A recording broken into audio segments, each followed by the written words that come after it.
The presenting sponsor for OnEducation is Classcraft. We're excited to announce Classcraft's new story mode, which makes it easy for educators to harness the power of stories. Episodes 1 and 2 of Season 1 are ready for you and your students to play today, and it's completely free.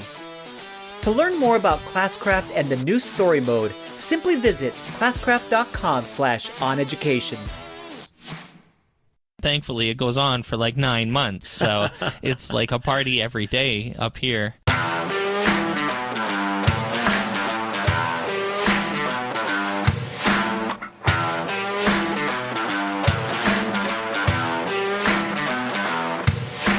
Welcome to OnEducation, part of the On Podcast Media Network. I'm Mike Washburn.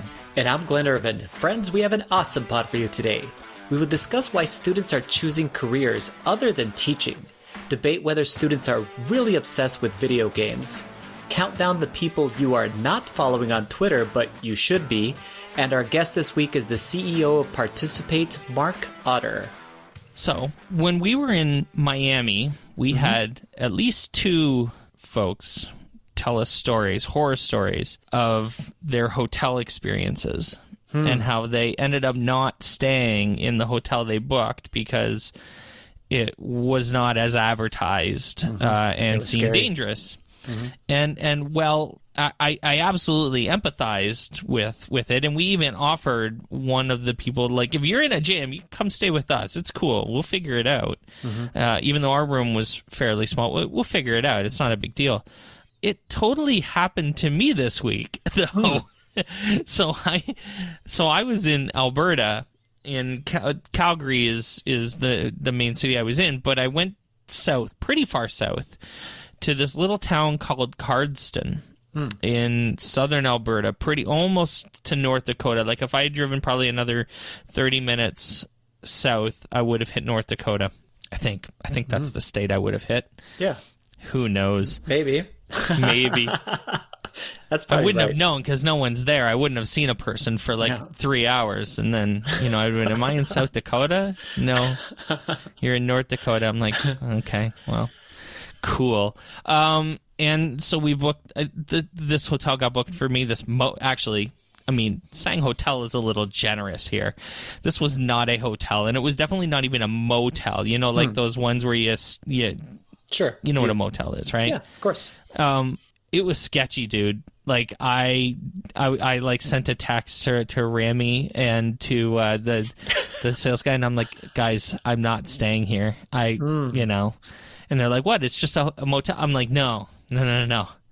I'm not staying here. This is sketchy as hell. There was no one there. There was like glass in the driveway, in like the parking lot. There was like glass, broken windows. Wow. There was like, it was not cool.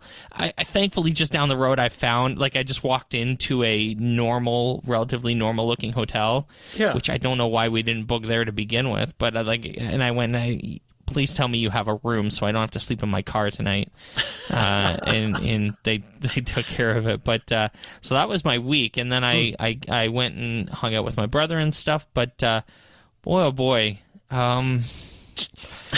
So you didn't end up staying the night in that scary place? No, man. Oh, okay. Sketchy. Did you go into the hell. room, or you didn't even check in? No, there was no one even at the front desk. There was no one there. So it was freaky. It was very scary. It was like, did I just like step into like the Twilight seventh Zone? circle of hell or something? Like, it was. I was Must not. have been pretty bad. It was scary. It was a little scary. I won't lie. I mean, maybe I'm just a freaking diva and, whatever. But, I want my pool and my massage. I don't get Pools massages. and massages. I don't get massages at hotels. Saunas. Though it's not the worst idea in the world, to be perfectly honest. Manicures and pedicures. Right. Yeah. I bite my nails. That's my manicure. That sounds about right. Yeah, me too. Same thing. Right.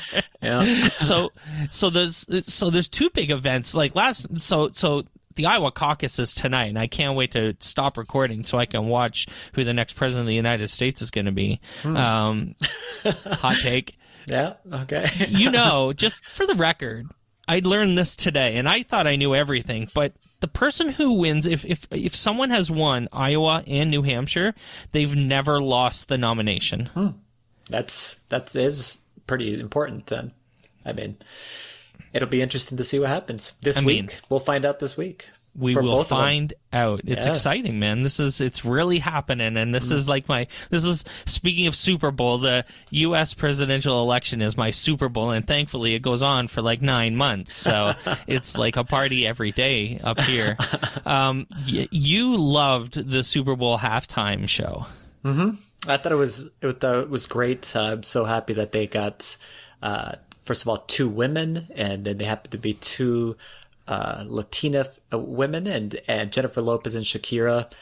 And I thought it was phenomenal. I did see a bunch of grumbling by people because people complain. I guess haters gonna hate. Well, it just if you've never watched Shakira or Jennifer Lopez, I guess it might be it might be surprising. How could you not know? Right. They're pop artists, and they are there to entertain. And I mean, most of their stuff that they actually do is involved around a lot of intricate dancing and all kinds of showy, crazy things that are kind of going on, which is amazing. Sure. That's what the show is supposed to be as far as entertainment. It doesn't matter, I guess. People are going to complain about the halftime show no matter what. Mm-hmm. Every single year I hear something different, whether it was the Rolling Stones or Maroon 5.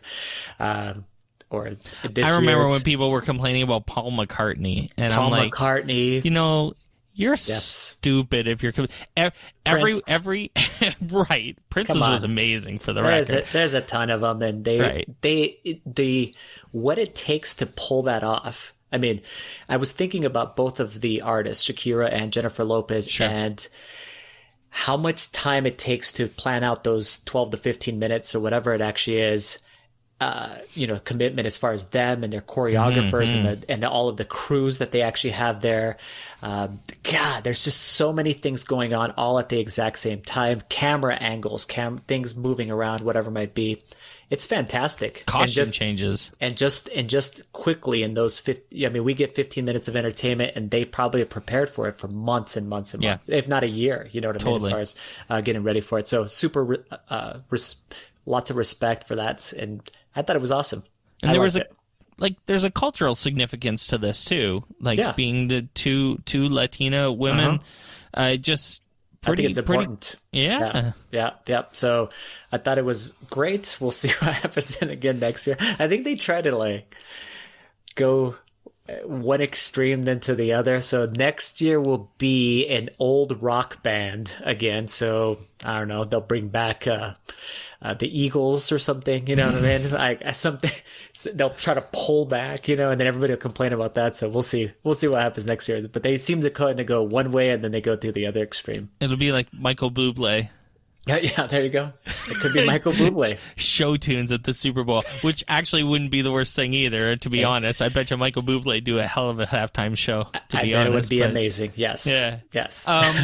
So are students choosing careers other than teaching? This is such an interesting article. We'll link it in the show notes. But there was an awesome thread. This was an awesome thread on Twitter. And, sum up your thoughts on this, because this is basically talking about why people aren't getting in. Why would they not get into education? Yeah. And I mean, we have a huge teacher shortage in the United States. So unlike in Canada, where it's super, and for a reason, I mean, we're very, very different as far as the way that we treat our teachers, pay our teachers, etc. And we've talked about that on the show here. And what's happening is more and more students are becoming aware of that. And I might talk about university students, or even when students graduate from high school, they start becoming aware of kind of the issues and problems that are around education. And I thought it was awesome that former guest Ken Shelton got involved in the thread and talked about some of these specific issues, because we talk about them all the time here. What happens with redlining, you've brought that up several times. We talked about property taxes, and I've talked about kind of even when we had what was her name? That was she was talking. She gave us basically kind of this summary in the United States from Edbuild, Zaheva Stadler. Yeah, Zaheva. So she described basically what we all know. Even if you're a teacher, you've only worked in one school district, you're aware of the fact that the property taxes within that specific district lines drive most of the ability for the school basically to fund itself. And just like we've talked about before, things like referendums and so on and so forth completely depend upon that local taxpayer base. And it is disproportionate. And that's why it makes it, even within states, schools are so different than each other. And we've talked about it on the show too, which is awesome that they had this discussion on this thread.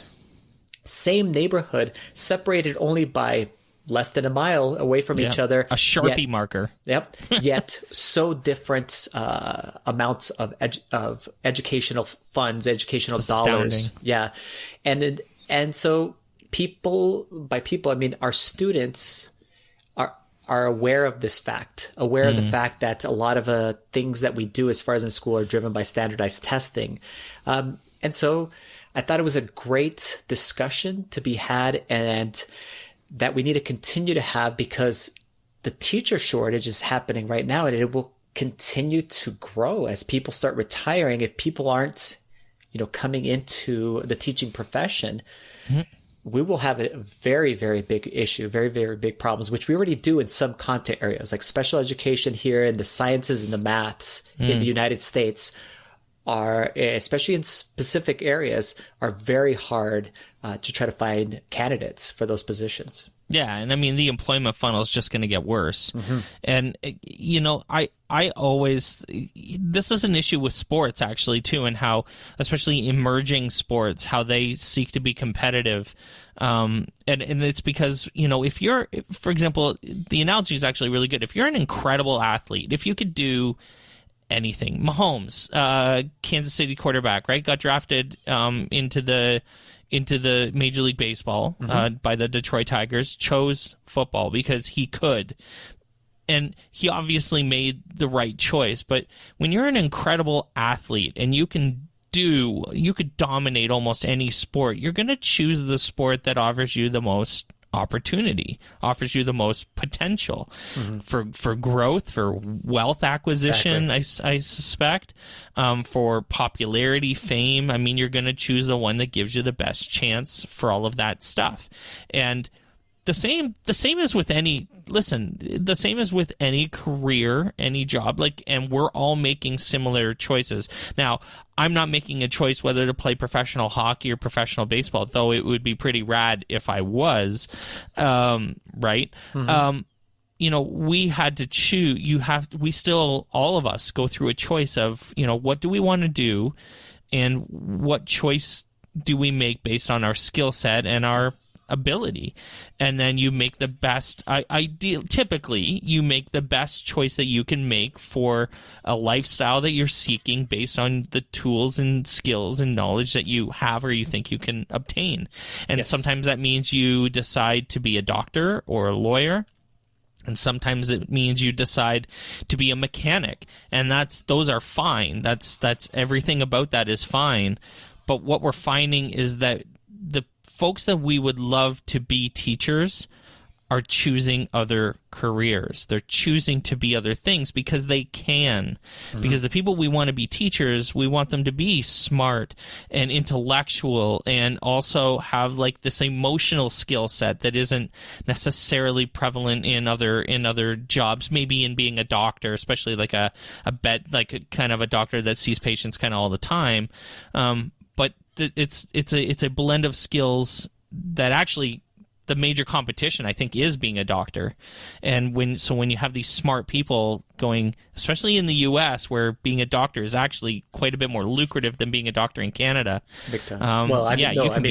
I thought lucrative compared to teacher, it's not even in the same. No, but realm, being a doctor, medical profession is fairly regulated in Canada because we have universal health care. Yeah, yes. So income is I wouldn't say it's capped, but it's capped in a different, strange way. Not you can be a regular family doctor and still be a gazillionaire in the United States potentially. So they're choosing to be doctors and lawyers and all of this stuff instead. And that's a shame. And it has a lot to do with teacher pay, and it also has a lot to do with these things that then it's a cultural thing. It's but the funnel is drying up very rapidly, and we're getting into some pretty dangerous territory. Glenn, are kids really obsessed with video games? This is the next article that kind of came up, and I'm interested in actually talking about it just a little bit, because I don't buy the word obsessed, but I definitely buy the idea that everyone, to be honest, everyone plays video games for a bit of an escape. What do you think about this? For sure, and thank you to Diane Lytle, who put this on our radar on Twitter. If you guys ever see anything, by the way, any kind of articles or things that you think that we should love be it when people discussing, do this. Just tag us on it Totally. OnEducation Pod, and we will be more than happy to discuss it. We like to bring in any kinds of discussion topics, those kinds of things. So this article, not only does it talk about being obsessed, but it uses this other word, which is used all the time right now with video games, which is addicted. Yeah. And it actually very clearly explains what is an addiction.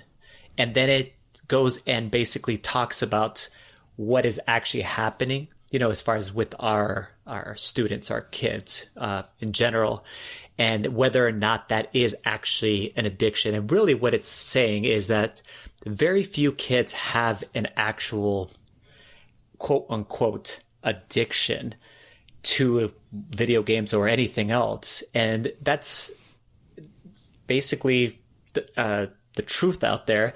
But what you hear in the media and what you might hear, social media or actually on the news or whatever it might be, is the opposite, where kids are not basically having conversations with each other. They're down in the basement and not talking to anybody and just living in this fantasy world or whatever it might be. We do use games as an escape. We use games to learn from. We use games to form communities, and so many more things to bring emotions and that have to do with joy and happiness and excitement and all of these types of things. We do use games to do those things. Now, whether that be a video game or a board game or whatever else it might be, or a sporting event, those kinds of things can be considered in that same category. What it really does boil down to, as far as in the article, and that's the part that I'd like for you to go ahead and continue on, is it talks about, hey, if they are playing video games a lot, let's just say, more than, a limited amount of time that you have as far as to be able to do that, why is that? And that's the same conversation we had with Jordan Shapiro, is you should put a cap on things. You should be monitoring, and you should be playing with them and doing those types of things, of course. But if they are doing this at an excessive level, of course it's not good, but that's because something is missing, as far as in their lives. Something is missing, and it has nothing to do with the game or anything else, whatever you want to place on there, it has to do with something else. And I mean, if we're talking about kids, we're talking about parenting. And making sure that we're good parents. What are we offering to our kids and our children? So yeah, I wanted to, obviously pass it to you and say, what is it about, especially some of these situations that kids basically, they find comfort in gaming, basically. Sure. And it's because, games offer something that is not being thought of well enough outside of games. So it's one of the largest, if not the largest, entertainment industry in the world now. It far passes movies, and it's crushing just about every other segment of entertainment. And it's doing that for a reason. It's doing that because it offers things like progression, achievement, growth, development, and things like community. Yes. And what Jane McGonigal talks about all the time, agency in the thing that they're playing, especially multiplayer games. Kids played World of Warcraft like crazy because they were saving the world, and they felt like they were saving the world when they did it. It had meaning. Yes. And it had meaning. It may not have meant anything to their parents, but it meant everything to them, and it meant everything to their friends, which is all that mattered. don't give a damn about what their parents think. But if their friends think, oh my God, you killed Ragnaros last night, that's unbelievable, they feel empowered by that. And that's special. And you want to keep doing that. And games nailed that feeling and that design aspect that created the opportunities for those feelings to not just happen every once in a while, but literally happen every night. Yeah. Every night you can go on your computer and you can feel like you had a meaningful impact in something if you want to. You can feel like you did something. Yeah. And that feels freaking awesome. And games do that. And the problem is school generally doesn't. And that is like the whole point of like my career anyways, and what I talk about all the time is this gap between the way kids feel about what they're doing at school and the way they feel about the things they do at home. And bringing those two worlds as close together as possible. If we can get kids to feel that agency, that growth, that progression, that achievement, that sense of mastery of being awesome at something and being awesome at it, not just once in a while, but all the time. If they can do that at home and then go to school and do it at school too, you've basically solved education. So like this is why games matter, and this is why we talk about games all the time, is because it is the way, it is the yellow brick road. I don't know another analogy. It's the pathway to making this all happen. And that's why kids do this. They spend their time, but they're not addicted. They're engaged. So instead of blasting it, instead of, crapping all over it, how about you find a way to embrace it in your classroom and use it instead of thinking it's bad? Start thinking about why it's better than what you're doing. How about that for a change? Bam. So, I mean, yeah, this is an awesome article, and we're going to link it in the show notes because I think it's nailing a lot of the things that we feel and our friends feel about games-based learning in a lot of big ways. So it's pretty fun. When we come back, the bests. This week, Glenn and I are going to spread some Twitter love and blow up some folks' notifications. We're going to tell you about a few people you aren't following, but you definitely should be, so stay with us. OnEducation is brought to you by Fidgets. Fidgets are interactive USB sensors that bring your code to life. There's no soldering or wiring required. Simply plug in a Fidget sensor, write code in your favorite language, and watch your ideas come alive. Fidgets are used by thousands of STEM professionals globally and are now available for computer science students. Simply go to bit.ly Fidgets on Education to get your introductory kit that includes a free sensor worth over $50. That's bit.ly Fidgets on Education. Welcome back to OnEducation and welcome to the bests. Every week, Mike and I take you through a list of our top things, from books to games, from people to ideas. And this week, there's folks we're following on Twitter, people we've worked with, people we love, people who are just amazing educators, and we decided they need to be called out for being so awesome. This week, this is people you aren't following on Twitter, but should be, so let's get into it. Yes. All right.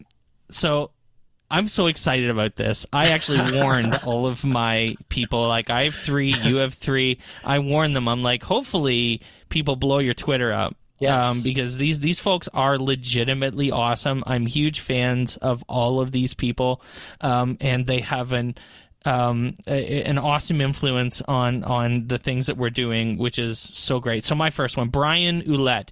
All of mine are Canadian, by the way, also, which is a little tribute here. Brian Ouellette is from Moncton, New Brunswick. He is a subject coordinator in Moncton, New Brunswick for the English School Board.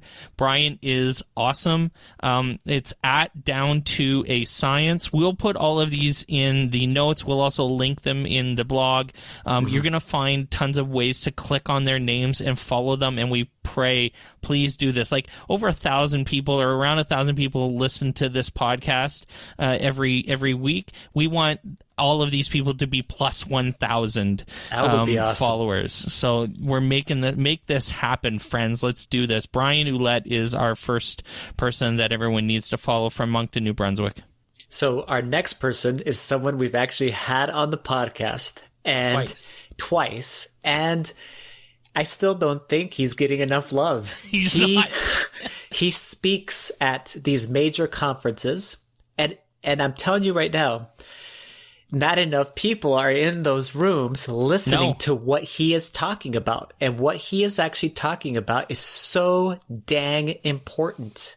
And he basically is talking about how our students are living in the spaces of social media, whether it be TikTok or it be something else as far as in social media. They live in these spaces, and yet we kind of keep those spaces at a distance, and we really don't want to know what's actually happening over there.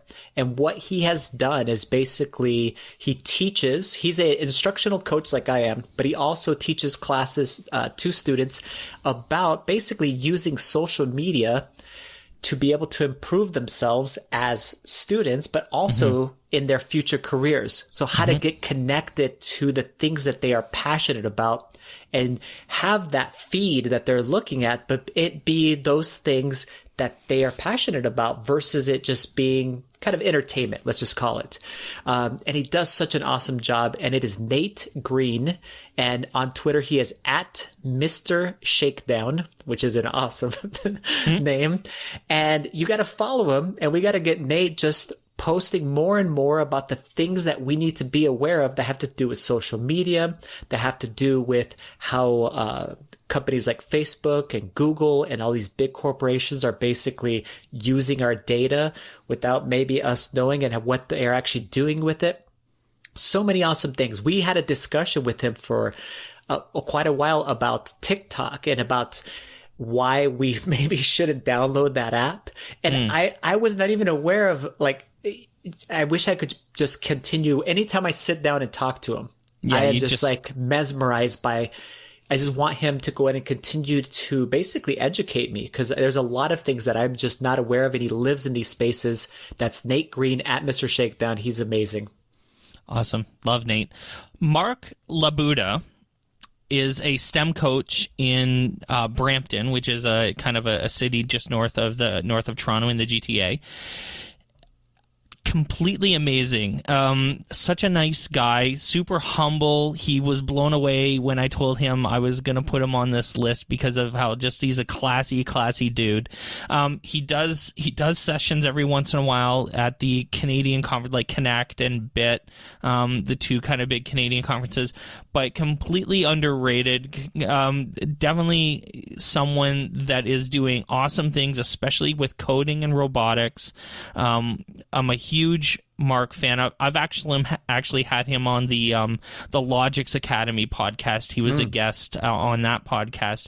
If you want to go and look that podcast up and take a listen to that, Mark Labuda is at Mr. M. Labuda on Twitter, and everyone should definitely go follow Mark because he's a fabulous dude.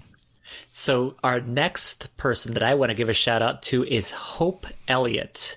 And Hope is an instructional technology coach, and she is, I believe now, I want to say she's in Alabama. She has lived in Alabama and Mississippi, down south, and she has every credential ever, but that's not why you should go follow her.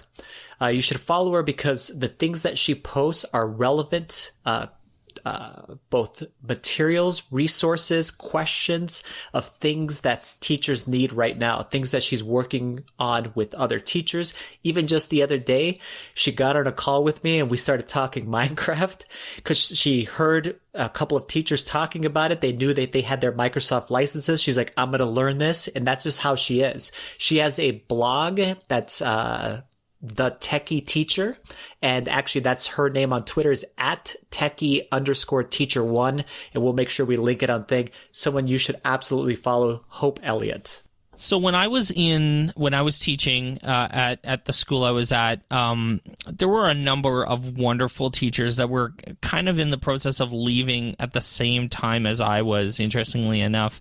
And this next person is one of those as well, Nicole Matthews at Matthews0707 on Twitter. And I would say I've never had a more competent collaborative partner to work with, other than maybe you, to be honest, than Nicole. We worked so well together. All of my best work as a teacher, and this is straight up, no, not rhetoric at all. All of my best work, I think, as a teacher was as a result of collaborating with Nicole. She's a phenomenal educator. She really talks a lot lately about mindfulness and teacher mental health and stuff like that, which is fabulous. And, I also want to just give her a little bit of credit because she has 2 kids and she was working a full-time job and went and got her master's while doing all of that, which is a feat of strength in my mind for anyone who does that. And there's lots of people, so I give them all credit, including Nicole. And then she quit basically a pretty comfortable job working at a private school to basically go right back. Like we've talked about this before, the education system in Ontario is a little messed up when you want to go to like a public board. You got to basically start at the bottom. So she left about 3 years ago, 2.5 years ago, and started at the bottom. And because she's such an incredible person and so smart and capable, she's already on like the short list for vice principals in her board. Wow. She is a force. And absolutely someone, I actually send her a message also because she doesn't tweet near enough. And I said, listen, I'm going to blow up your Twitter, and then I need you to go be smart because, and talk about what you're doing because you're awesome. So hopefully not only does this make Nicole smile, but hopefully a lot of people follow her and get to see what I saw for a number of years, how special she is as an educator. Nicole Matthews. So the next one that I wanted to make sure I called out is this amazing person. His name is Rick Bray. Love Rick. And he is at Mr. Chem Geek, like chemistry geek. And Rick Bray is an instructional technology specialist, a similar job to what I do, and what was obviously previously a chemistry teacher. And he has such amazing energy, both in real life when you actually meet him, but also on Twitter. And what he wants to do is basically do the things that we talk about all the time, which is sharing resources, having collaborative discussions with people, and connecting and learning, basically really passionate about those things. And he would never want me to call him out on this thing. So that's why I'm doing this. That's at Mr. Chem Geek, Rick Bray. Amazing. You're an awesome person. And we should have thousands of people connecting to you too. We should have all these people on the podcast. That would be fun too, because they would all be wonderful, and you'd get to meet them all. You can always come back to this segment of The Best by checking out our blog at OnEducationPodcast.com or watching it on YouTube. Just search for On Education and check out the playlist. Want to support On Education? Check out our Patreon site at patreon.com/OnEducationPod. When we come back, we'll be speaking to Mark Otter, the CEO of Participate, and we have some big news to share, so stay tuned.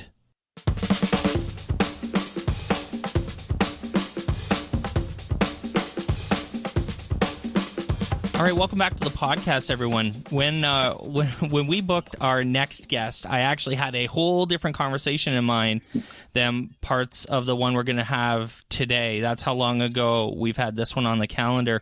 Mark Otter is the CEO of Participate and joins us on the pod. Welcome to the show, my friend. Listen, thanks for having me. Love listening to y'all. I was going to say, like, you are like one of our number one listeners, which is so fun. I mean, that's cool. We appreciate you share it all the time, and you're always in our stalking our Twitter feed, which is sweet. That's how we connected, and we'll maybe get to that in a little bit. But it's always surprising. Actually, Glenn and I talk all the time about how surprised we are that people listen. Just in general, I guess, but then also that, like, there's people that we find out listen that we didn't even know listened, because a lot of people listen and don't engage with anything at all. They just kind of listen, and it's always cool, when people end up chiming in and it was like, hey, he listens. That's cool. So that's how that all started. So why don't you go ahead and tell everyone just a little bit about yourself before we get started? Sure. Well, thanks for having me. As you mentioned, I'm a big fan, listen a lot. Folks that know me on Twitter know that I like a lot of stuff, and so that's kind of how I roll. But yeah, I'm the CEO of Participate, was a classroom teacher for a number of years, hail from the Great White North of Canada, from Nova Scotia, Canada. And spent a little over 10 years in the classroom and spent a number of years working as a researcher, and eventually here I am as a CEO of Participate, hanging out with two cool dudes. So Mark, for those that aren't familiar with it, can you give us a little bit of what is the Participate company and what do you guys do? Yeah, sure. No, we work with organizations, whether it's like school districts, schools, for-profits, nonprofits, and help them create communities of practice or online communities around initiatives, or if it's with a company around their products. So think of things like ambassador programs or online communities for folks that are looking to engage more closely with folks that they want to engage with. Which is interesting. I was actually talking to my brother. I was in Calgary this week or last week, I guess, and was talking to my brother, and he works for a fairly large company in Canada. And we were talking about communities and connecting customers and clients together and stuff like that. And he said to me, and I've been thinking about it all day, he said, we don't want our customers talking to each other, which, I mean, maybe that's like a funny way to think of it, but he's like, then they'd be talking about how much each other pays and like they're complaining to each other about their services. But like, I think in education, the framing is a little bit different, especially for those companies that are deep in education, like Adobe and, Flipgrid and all of Microsoft, all of these companies that have educator communities. Schoology has a very good educator community. Why? So maybe two things, and I know that you've put some thought into this. So two things: why is it different in education than in more of? So I've told you I'm not going to say the name of the company my brother works for, but I've mentioned who they work for to you, Mark. Why is it different in that type of industry type business, like a B2B business, than it is in education? And then what makes community in education just important? Like, why does this matter? Yeah, no, a couple great questions. I think one, I would just push back a little bit on it being something central to or unique to education. I think the Amazon story, like the Bezos the Everything Store book. I think there was like a lot of soul searching back at that time about the community is probably a little bit of a stretch, but maybe not, about third party reviews of products. And there was like a lot of, do we let reviews onto a site? Because people are going to review these products. They're going to say horrible things that's going to make it more difficult to sell products, right? And ultimately that was not what happened, right? The idea of user generated reviews actually became a critical part of the success of that site. And so I think sometimes people just need to take a step outside of the perceived issues or problems that they can envision happening, and instead give it a try or take a leap or all the things you want to say. But ultimately, what you see is that when you do allow folks to give authentic, real feedback on things, that feedback, that authenticity, oftentimes is a better selling point for what you're trying to do than not allowing that to happen. Mm-hmm. So basically going back and thinking about your brother's organization, I understand the concerns about pricing, for example, but I think what you would find is that allowing people to discuss how much they like the product or challenges they've had or ways they've taken the product and made it better would outweigh any sort of those concerns that you might like formulate inside your head sitting inside your own building. And so why does it matter so much in education? Like, why is every company creating an ambassador group? Why does every company almost that you can think of in education that has any reasonable size has an educator community, has a badging system, has a credential type thing, an ambassador to this, a teacher that, a distinguished educator, whatever. Why are we doing this more in education, I think, than almost any other industry, business sector that I've ever seen? Yeah, sure. I can see a couple of different reasons jump out at me. One is, it is a relatively effective marketing tool to have an ambassador program and have people out there speaking about your product and saying great things about it. And word of mouth from a marketing standpoint is fantastic. But I think that it's more fundamental, just to take a step back as I rush through, who I am and what I do. The Participate platform piece, the online piece, like that came about when I was in classroom teacher. I taught a class called Advanced Functions in Modeling, which is as exciting as it sounds. It actually was a very cool class. But what ends up happening is you're the only advanced functions and modeling teacher in your school. And so PLC day becomes loneliest day of the week. But Mark's we would sitting by himself in the corner. Just sitting there like, man, I wish I taught, home ec or whatever. And we would get together every summer at North Carolina School of Math and Science, which is an awesome spot. We would all learn together for 5 days and then spread off for the rest of the other 51 weeks of the year. And so actually the first version of our platform was built at Otter's rockandmathsite.com, which don't go there because it's a mess right now. But it was really just me trying to pull those teachers together so that we could share lessons, learn together, and just kind of to a certain extent try not to be so lonely during PLC. And so I think that's a long way of getting around to teaching is an isolating position. So, inside of your school, you may have 30 or 40 teachers, but for the majority of the day, it's you, one adult, and your students. And even if you're inside a physical building, it can still be isolating. Take a teacher who's an island teacher. They're the only teacher at their school that teaches this subject or is from this country or, whatever, and make them even more isolated. And I think this idea of bringing teachers together, you see it on Twitter, any sort of hashtag, social studies teachers, boom, coming together on a hashtag, math teachers, boom, coming together on a hashtag. I think that's because folks are looking for this sense of community that they're actually not finding inside of their physical surroundings. That's a great point.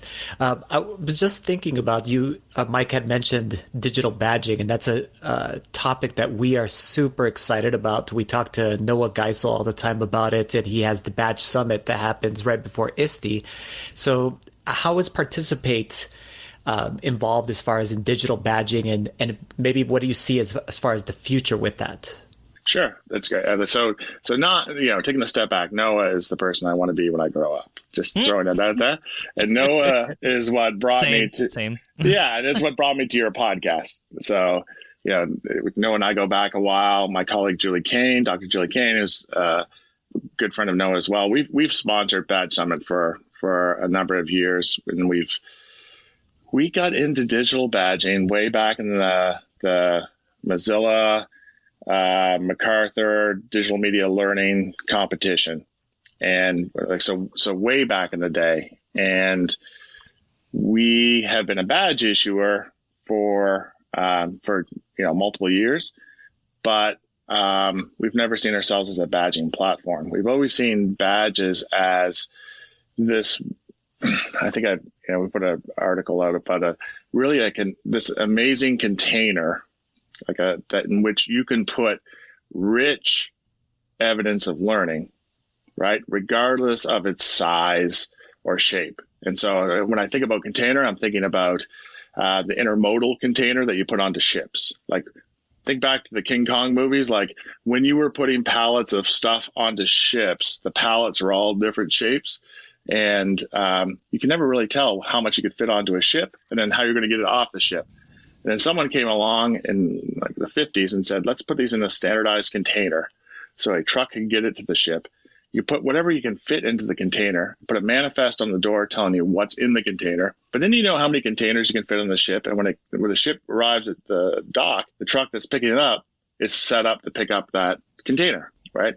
To me, in my mind, that's a digital badge, right? It in itself is not gamification, and in itself is not motivation. It is this rich version of traditional certificates or transcripts where you just never really knew how some people, the work that people did, but instead you could pack it into this container. There was a device on the end of it that would allow you to open it up and see that evidence, but that evidence could be any sort of evidence of learning. And I think that's what's been missing. Like, you look at my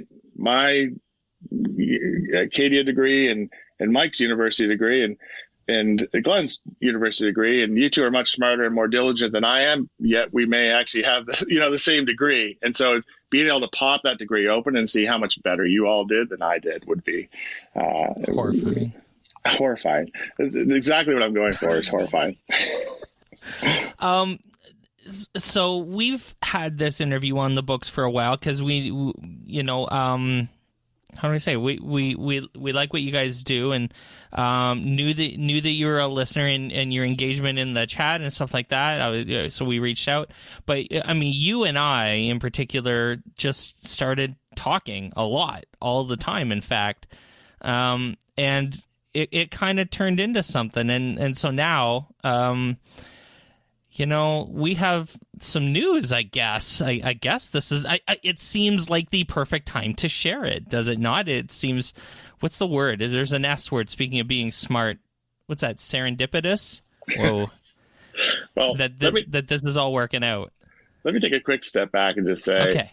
A lot of this conversation came about through what I thought was initially a compliment, but then afterwards I was like, I'm not sure. Which is, it's totally a compliment. I do like a lot of stuff that's on Twitter. I do, post a fair amount on Twitter. And then I get this DM that says, hey, Mark, seems like you handle your own Twitter account.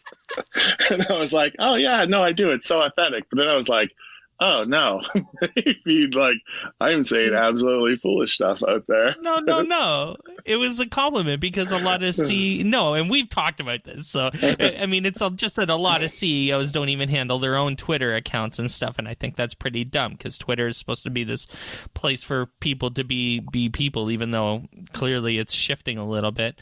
So yeah, I did totally slide into your DMs though one time and just say, hey, it's cool that you just, do your own thing, and maybe that's how it happened. But, so I'm actually joining the company. I'm joining Participate, which is crazy exciting, and it's the worst kept secret at this point because I'm terrible at keeping secrets, I think. So almost everyone who's listening possibly knows by now, but I mean, so as director of engagement, and I think we're really pumped. We're going to do a lot of cool stuff together, I think. Yes, we're absolutely stoked to have you come on board, and it's what you're bringing to the table and the role that you're coming into are absolutely critical roles, and so we as a company have been struggle is probably the wrong term, but we have had a challenge in marketing ourselves to the organizations that we work with. But then more importantly, we work with these great organizations who then do this amazing stuff for educators. And so we get torn between marketing ourselves and marketing them. And so having you come on board, having a person who has this proven track record of engaging with educators, working with our partners to engage educators for them is next level for us. We're so stoked. This is fantastic. It's going to be fun. It's going to be a blast. We're going to do a lot of, hopefully we're gearing up to do a lot of work with esports and games-based learning. That's pretty exciting through some of our mutual kind of interests and connections. So pretty pumped about that. So we wanted to get that out there and share it, and you'll be hearing a little bit more about that probably in the next couple of days as this gets kind of announced, I guess. We give all of our guests one last big question, and so Mark, what are 3 pieces of media? They could be a video, music, song, whatever, books, articles, whatever. 3 pieces of media that have influenced your thinking and your work. Great question. And just when we were offline there, I was like, I should have written this down. So,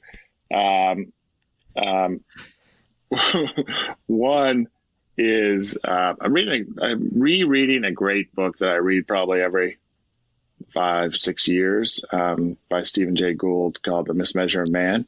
And that book has had, profound influence on the work that I do and understanding how groups work together and how groups get compared. And so that would be one. That book itself, it's up there with, the Paulo Freire books of which ones I've read the most. 2,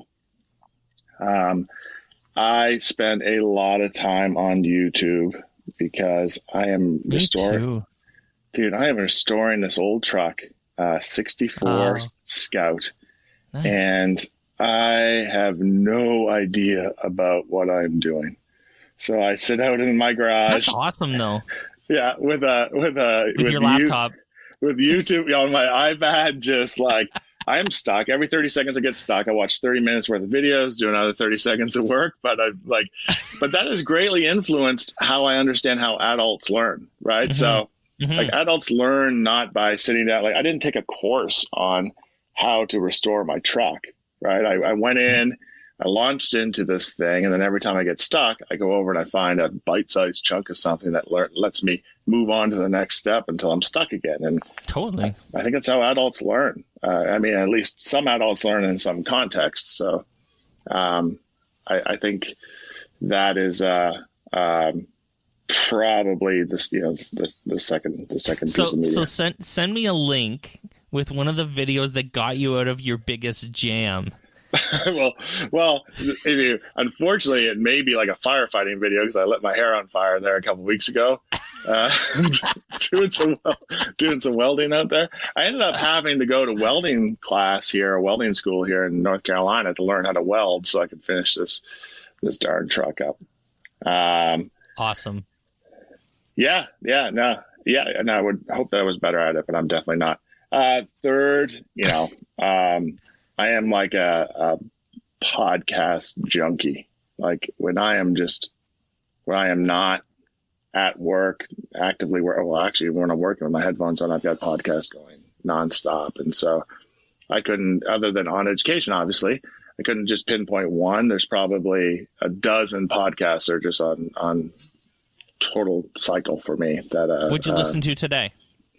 Today, I listened to Marketing Over Coffee, which is a great podcast, great podcast name, 15 minutes.